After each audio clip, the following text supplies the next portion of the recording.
Hey guys, so welcome. This is how to easily recover deleted sticky notes on Windows.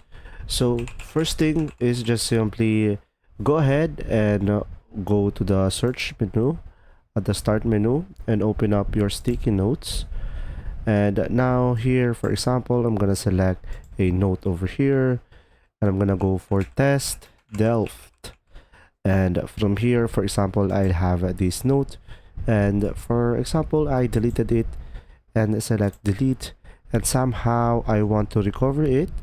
One thing is you can just simply go ahead and go to your outlook.live.com, and now make sure you are signed in into your account. And once you are here guys, you can just simply go for your email and go for the deleted items over here. And as you can see guys, our notes is right here. As you can see, the test delf. And now of course you could just simply copy this one and should be able to save it into your sticky note again. I hope this video helped you understand more. If you do, leave a like and thanks for watching.